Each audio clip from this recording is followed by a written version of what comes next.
Aló, aló, yo soy Eleazar Viló, bienvenido a Hacer el Pensar. El día de hoy me quiero echar una reflexión acerca de los gastos. Vamos a hablar de dos momentos, uno de cómo me va a mí comiendo en mi trabajo y el otro de la economía mundial y lo que hemos hecho los jóvenes. Entonces, en este primer momento, en mi trabajo, si es la primera vez que estás en este espacio, yo me dedico a las filmaciones, entonces hago películas, series comerciales, sobre todo comerciales. Entonces en los comerciales luego es un poco caótico, no filmamos tan seguido, filmamos un comercial en 1, 2, 3 días y de repente no hacemos nada en una semana, en 15 días, en un mes o en más tiempo.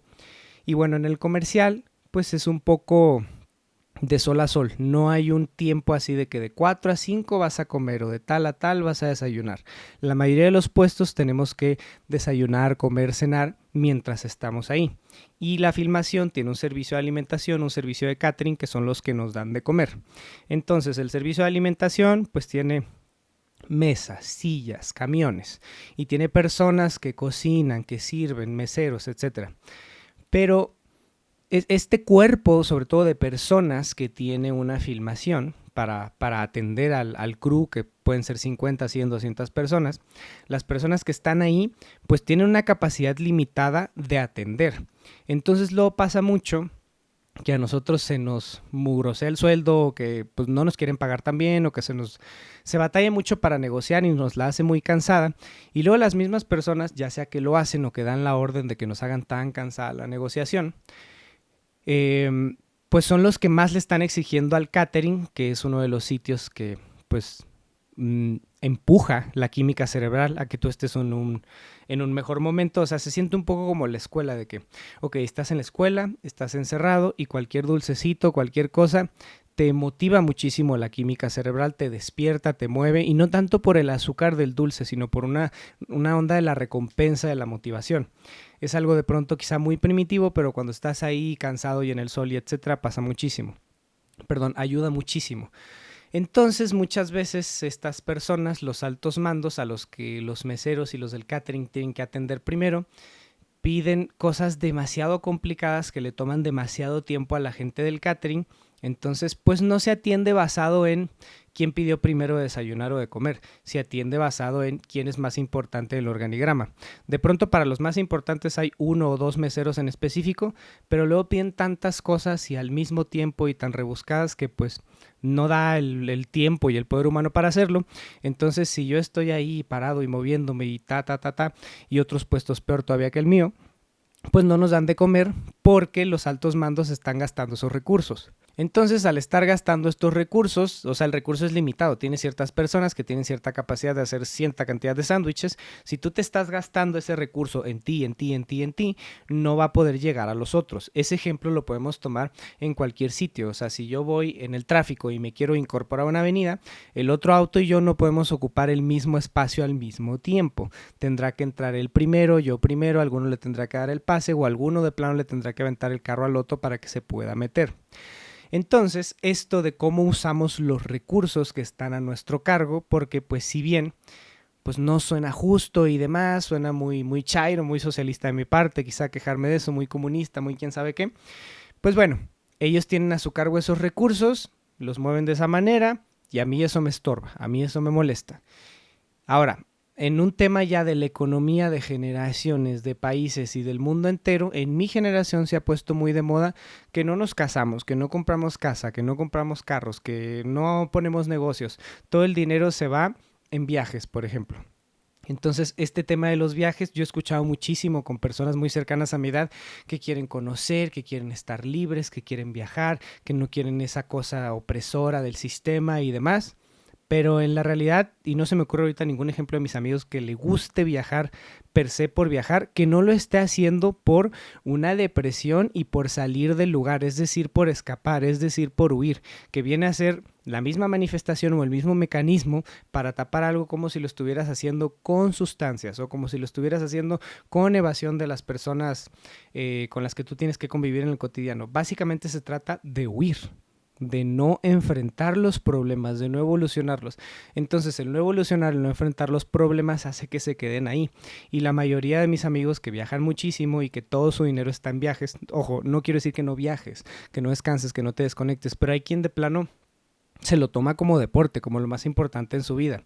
Y pues eso puede ser alimentado con libros que leíamos de nuestros héroes o con películas y demás, que eran personas, se me ocurre ahorita Carlos Fuentes o algunos hijos de diplomáticos que tenían que estar viajando y se convirtieron en escritores o en distintos contadores de historias, pero era porque sus papás eran marinos mercantes o porque sus papás eran diplomáticos o algo que los obligaba a ellos a viajar y por ende vivieron en una evasión y una adaptación constante.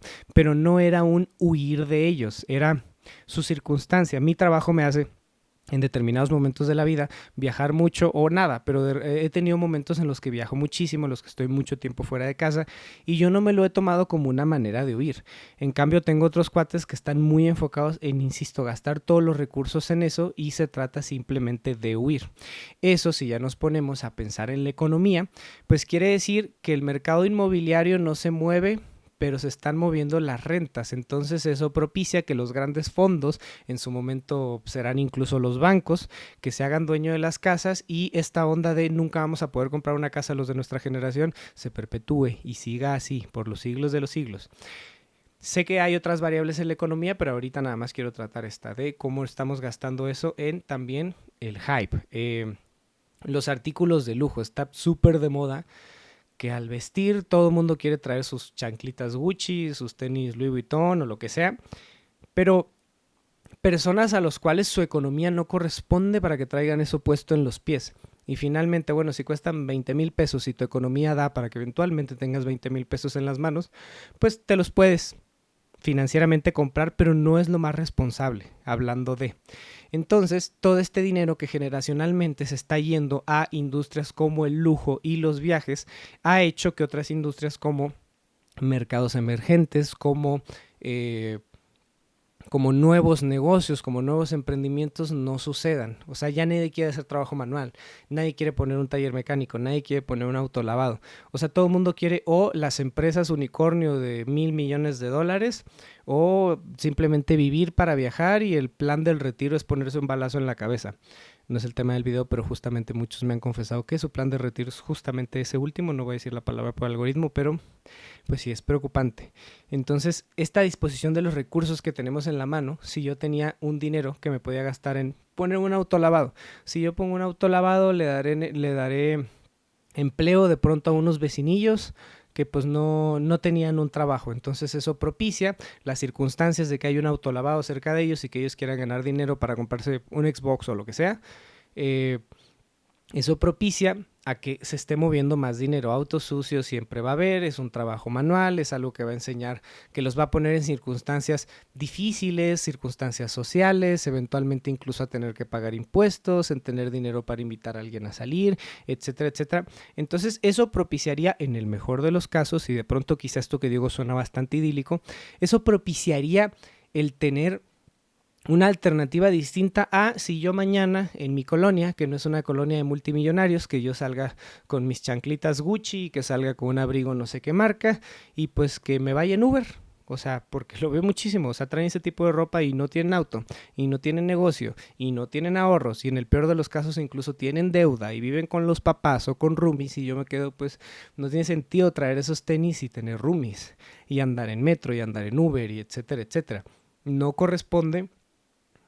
Ojo, esto también está sujeto a interpretación, quiero evitar ahí a los haters de inicio, pero en el mejor de los casos y en idílico no estamos apoyando con la disposición de recursos que tenemos a que la economía se mueva y a que esté en lugares más sanos, porque me estoy yendo hacia los lujos, hacia el no mover los otros negocios, entonces estoy atorando ese flujo energético, si lo quieres ver desde un punto de vista espiritual y demás, y lo estoy atorando en mi desarrollo personal, al no pensar en los otros, al no avanzar, al no evolucionar, al no tratar mis temas mentales y emocionales, y pues no estoy dejando que la economía se mueva hacia lugares potencialmente más sanos, los estoy atorando en lo que a mí se me da la gana y en un capricho y en una onda de likes de Instagram porque yo vi que tal persona que viaja y que trae sus tenis y no sé qué, pero no es la realidad de todas las personas, no es la realidad y no será nunca la realidad de la mayoría de las personas que se la pasen viajando y que traigan ropa de lujo y que anden en yates y demás. O sea, ¿por qué no se pone de moda andar presumiendo sus Lamborghinis, que sí sean de ellos, no que sean rentados, o andar presumiendo mansiones? Porque ahí sí un sueldo pues más o menos ordinario no alcanza. O sea, eso sí no te lo puedes permitir a una costa de sacrificar otras cosas. Y tu capacidad de deuda en la tarjeta de crédito pues sí da para los tenis, pero no da para el Lamborghini. Entonces pues estamos acá en una burbuja de que nos den likes personas que no nos importan y que no les importa tampoco lo que hacemos y que lo único que quieren es ellos también traer esos tenis y andar de viaje y evadir y etcétera, etcétera. Entonces en esto de gasto responsable, el gasto responsable, que da título al capítulo de hoy, pues se refiere a todo lo que pasa a través de mí y hacia dónde lo voy a dirigir. Eso es el tiempo, la atención, las ganas, el dinero, la fuerza, el evadir, el no, etcétera, etcétera. O sea, el tema económico y de tiempo me parece el más sencillo de entender, pero esto lo podemos llevar a todos los ejemplos de nuestra vida y a todas las cosas que pasan a través de nosotros y nos vemos como un ente catalizador, transformador, de que llega este dinero a mí, ¿qué voy a hacer con el dinero? Lo guardo, lo gasto, lo invierto, lo retengo, lo tiro, lo despilfarro, ¿qué puedo hacer con él? Y con el tiempo de los demás y con la atención de los demás. Entonces, ¿tú qué vas a hacer con el gasto responsable? Déjamelo por acá en los comentarios. Esto fue todo por el día de hoy. Muchísimas gracias por ver hasta el final. Me encuentras en todas las redes sociales conocidas y por conocer como Eleazar Viló, Eleazar con Z, Viló con B labial, tilde en la O. Yo fui Eleazar Viló y nos vemos la próxima semana en este espacio Hacer el Pensar. Chao, chao.